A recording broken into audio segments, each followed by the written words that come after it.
Na aula de hoje, nós vamos falar sobre transtorno de estresse pós-traumático. Essa aula é dividida em duas partes. Primeira, diagnóstico, e segunda parte, tratamento. Bom, como o próprio nome já diz, o transtorno de estresse pós-traumático é uma condição que surge a partir da vivência de algum evento traumático. Mas o que se considera trauma? Se considera um evento grave, um evento que pode trazer um prejuízo para a integridade física do indivíduo, ou um grave abalo emocional, né, e eventos que podem cursar com um risco de vida, uma ameaça, né, à própria vida. Inclui-se aí também as várias situações que são das situações consideradas mais cotidianas, por exemplo, situação de violência urbana, violência doméstica, abuso sexual, inclui-se aí terrorismo, situações de desastres, como desastres naturais, acidentes, doenças graves, e agora a gente está no contexto da pandemia, inclui aí também a COVID, né, infarto, acidente vascular cerebral, uma série de doenças potencialmente letais que têm uma incidência muito aguda. E situações de guerra, naturalmente. Bom, mas eu vou contar um pouco para vocês da história, como é que se desenvolveu esse conceito de transtorno de estresse pós-traumático, porque esse é um transtorno que é relativamente novo, assim. O nome TEPT, transtorno de estresse pós-traumático, ele surgiu, né, no DSM, na DSM-13, em 1980. Então, bom, vou contar essa história. Vamos começar lá na época do Freud, certo? Antes do Freud, né, na verdade, assim, já existiam algumas descrições de situações traumáticas que poderiam causar, né, problemas emocionais. Por exemplo, o coração de soldado, que surgiu como descrição na Guerra Civil Americana, certo?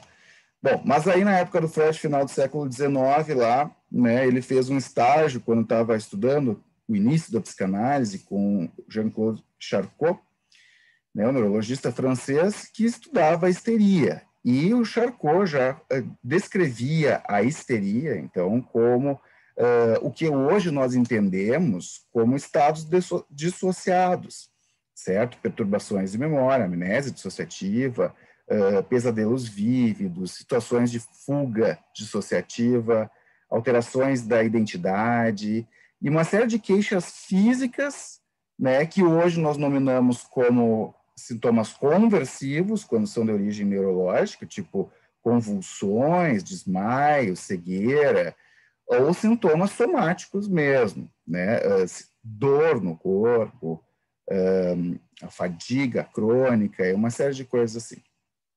Bom, naquela época, né, então, era descrita essa síndrome, né, da histeria, então, diferente do que hoje nós entendemos como transtorno de personalidade histriônica, e nos primórdios da psicanálise, quando o Freud escreveu o livro Estudos sobre Histeria, junto com Joseph Breuer, né, eles descreveram um modelo que é chamado um modelo pré-psicanalítico, modelo energético, tá? Ou modelo econômico, no qual a psicopatologia neurótica, histérica, né, seria decorrente, então, de situações traumáticas relacionadas a abuso sexual infantil. Bom, então, dito isso, essas situações do trauma, elas estão imersas dentro das raízes da psicanálise. Mas, conforme foram sendo feitos, né, os relatos, os esclarecimentos dos casos e tal, no desenvolvimento psicanalítico mesmo, né, daquele livro lá, dos estudos sobre histeria, que tinham 18 casos, né, uma série de casos, apenas 2 se confirmaram como tendo, então, uma situação real de abuso sexual.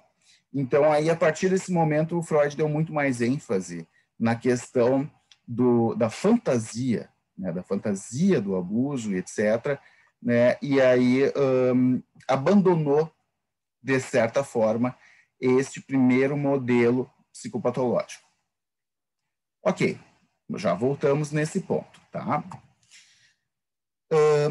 Então, lá no início do século XX, surgiu a Primeira Guerra Mundial, então, 1914, e alguns soldados da guerra, né, principalmente no período de guerra de trincheiras, eles desenvolviam uma síndrome que foi nominada como Síndrome do Choque de Granadas, ou Shell Shock Syndrome.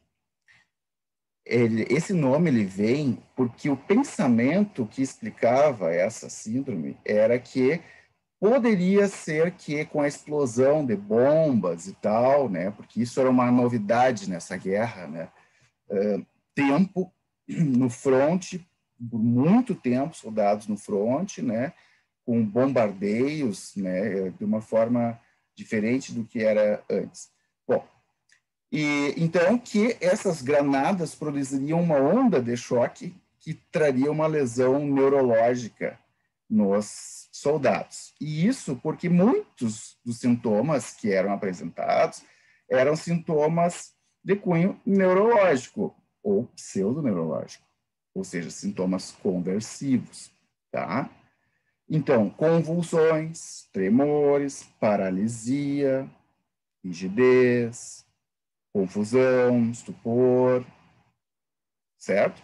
E ainda, além disso, apresentavam depressão, apresentavam pesadelos, sintomas dissociativos, alterações de identidade, amnésia dissociativa, fuga dissociativa, insônia, uma série de sintomas.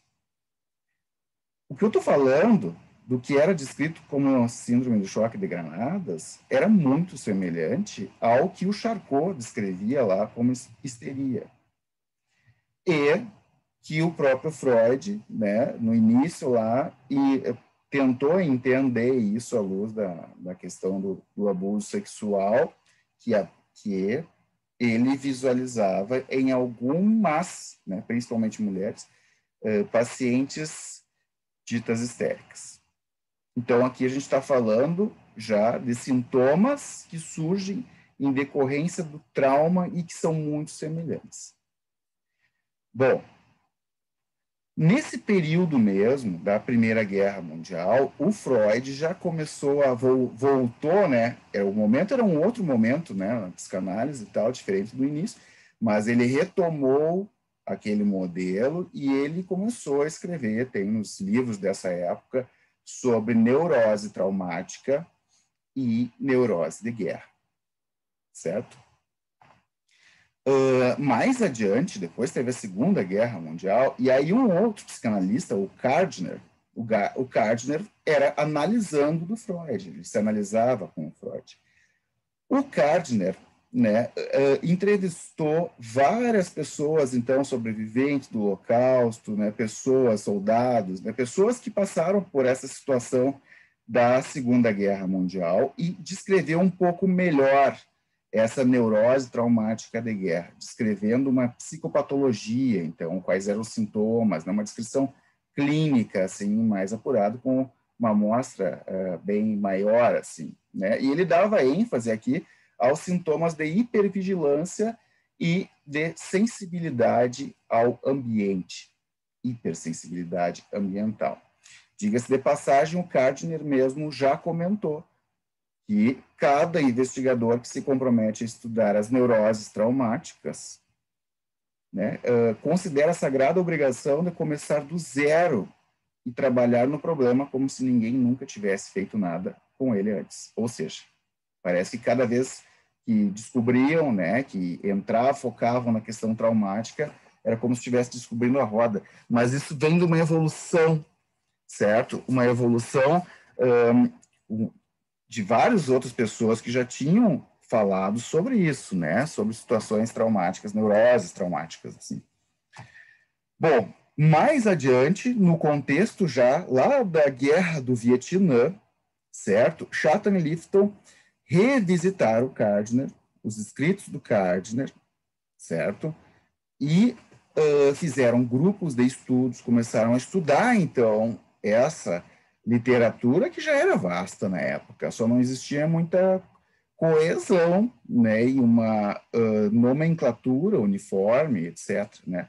Bom, então eles começaram a estudar tudo que já tinha sido produzido até então, certo? E ficaram algum tempo estudando isso e fizeram, né, escreveram, então, sobre características comuns, né, disso que veio a ser nominado como transtorno de estresse pós-traumático. Ou seja, eles enumeraram os sintomas, certo? Começaram a descrever vários sintomas, né, e junto com estudos entrevistando aí pessoas sobreviventes, né, e veteranos da Guerra do Vietnã, eles chegaram a uma definição mais consistente sobre isso, que culminou, então, em 1980, na publicação do DSM-3, com esse nome TEPT.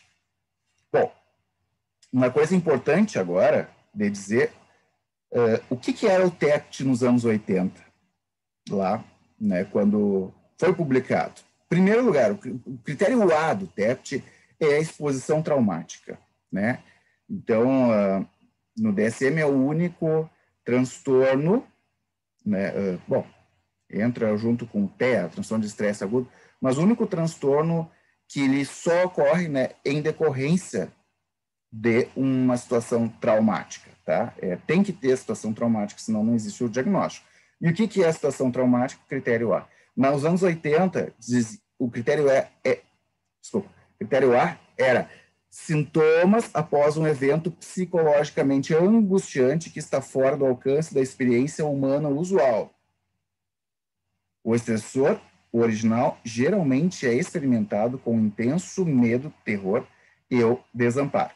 Bom, então aí, vejam bem, a gente está falando aqui de um evento muito grave, fora da experiência usual, ou seja, né, a pessoa foi raptada, sequestrada, passou por uma situação de guerra, bombardeio, quase morreu, certo? E o estressor original geralmente é experimentado com intenso medo, terror e ou desamparo. Eu estou chamando atenção para que vocês entendam que nessa época o que se considerava como trauma era algo muito excludente. Tá? Contextualizem isso agora com as situações de abuso emocional que podem acontecer.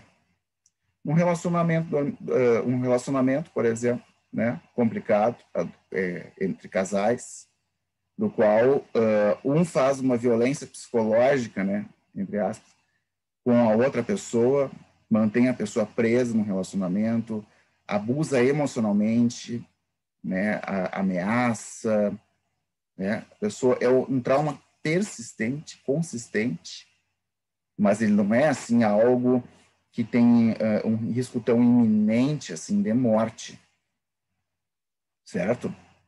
Porque às vezes não existe a situação da violência física aí, mas existe uma situação da violência psicológica. Pode dar o diagnóstico ou não? Nessa época não, tá? Então esse diagnóstico desse DSM-3, ele se reservava muito mais a situações de exposições diretas a eventos traumáticos, particularmente em situações de guerra. O reconhecimento do TEPT, ele era no contexto da guerra, certo? Depois que houve uma transição para o reconhecimento cada vez mais em civis. Bom, isso falando em DSM. Por quê? Né?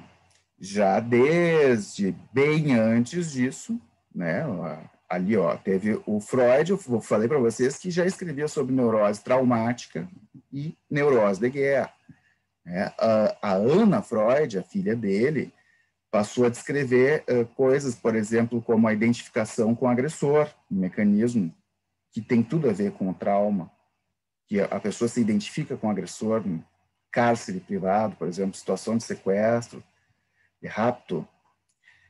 Bom, e ali ela já reconhecia outros tipos de trauma que não são assim tão incidentes, ou seja, não precisou explodir um helicóptero, né? Mas eles são mais prevalentes, eles acontecem mais na população, é um trauma, assim, que ele é continuado, repetitivo, embora ele não seja tão violento, no sentido físico da palavra, tá? E muito se escreveu sobre isso, né? Como isso podendo trazer uma série de alterações psíquicas para as pessoas, né? A vida das pessoas. Algumas delas são transtornos da personalidade, né? E, bom, uma série de condições, não vem o caso agora. Mas eu digo isso porque, paralelo ao DSM, no campo psicanalítico sempre se estudou sobre trauma. E foram esses estudos da Ana Freud e os desdobramentos que foram acontecendo, né? Essa turma aí, né? Enquanto existia na segunda metade do século XX a descrição do DSM, mais de guerra, tinha uma outra vertente que corria mais, chamando atenção para os traumas mais da sociedade, assim, que acontecem mais. E isso culminou nos anos 90 com o que se chamou de DSNOS, né? Disorders of extreme stress not otherwise specified, ou seja, transtornos decorrentes de estresses, né, graves, que não estão especificados em outro lugar, né? Bom, entre o desnós, aí vira um saco de gato, né, várias situações, mas isso culminou, então, né, teve um grupo, né, que retomou esses estudos da Ana Freud e evoluiu isso, ampliou nos anos 90, né, falaram muito do desnós, e nos anos 2000 já começaram a falar de TEPT complexo, porque a gente está falando de um trauma que não é um trauma simples que aconteceu uma vez, a gente está falando de um trauma que é complexo, e por sua vez o TEPT dessas pessoas também é mais complexo, tem uma complexidade que é diferente, tá? E aí os estudos de validação dessa entidade diagnóstica levaram ao que hoje nós estamos vendo na CID-11, que é a descrição do TEPT complexo, tá?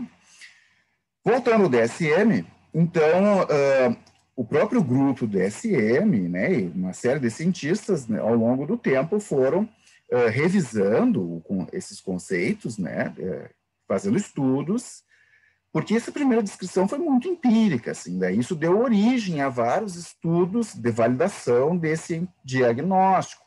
E aí, no DSM-4, já houve uma ampliação do que era o critério A. Então, no DSM-4 de 94, no TR, né,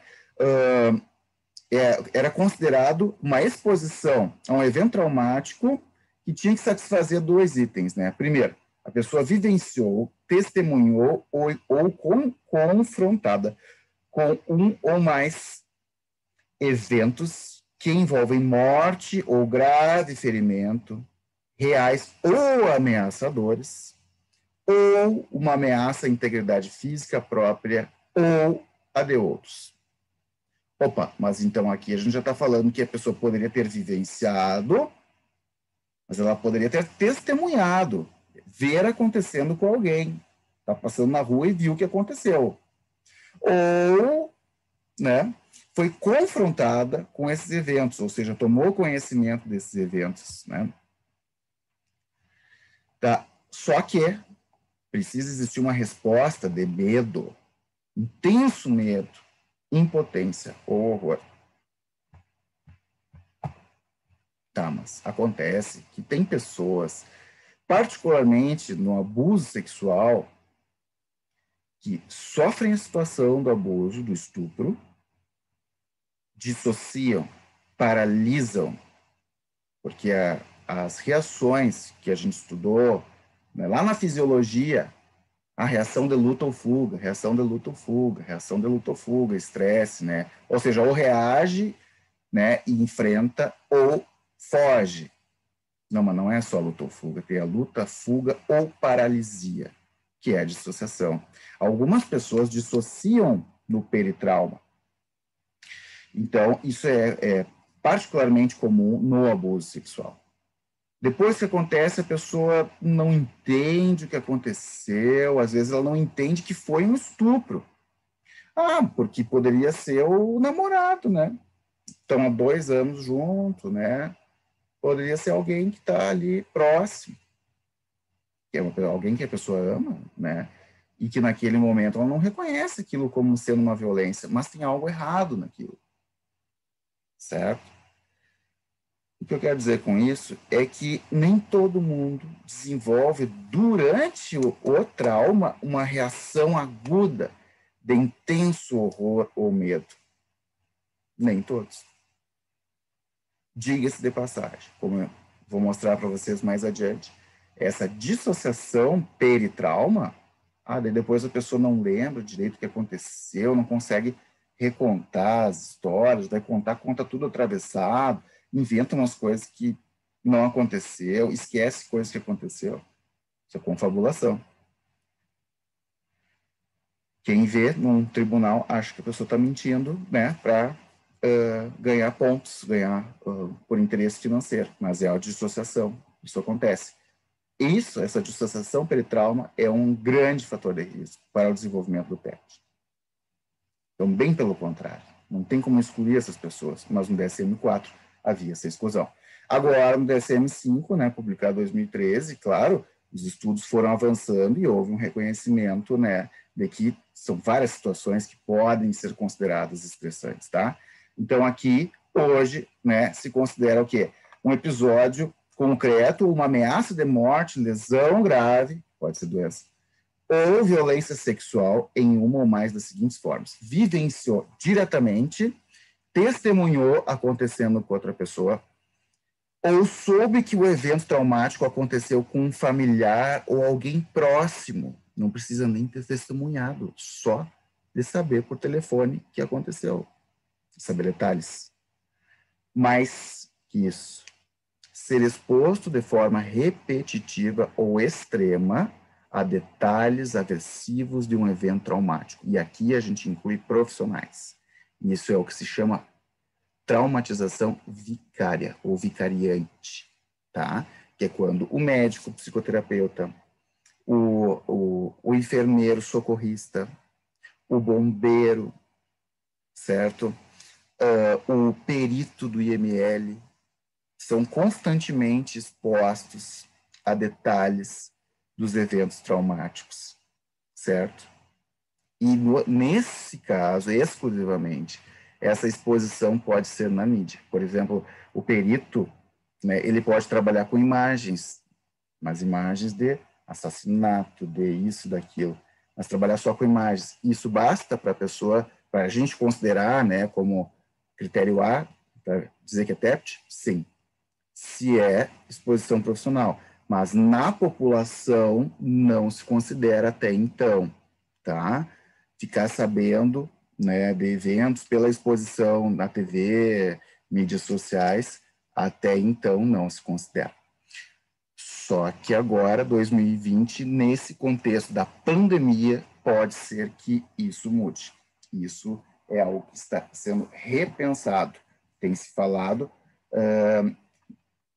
na questão da intensidade do medo, né, relacionado ao coronavírus, que poderia, desencadear sintomas de estresse pós-traumático. Isso são coisas que podem mudar daqui para frente, isso também está sendo estudado pelo nosso estudo Covid-Psique, para quem conhece. Ok. E aí, quais são os sintomas? Hoje a gente considera 4 grupos principais de sintomas de TEPT, certo? Então, são sintomas de revivência de situações traumáticas, evitação, hiperexcitabilidade e alterações negativas nas cognições e no humor.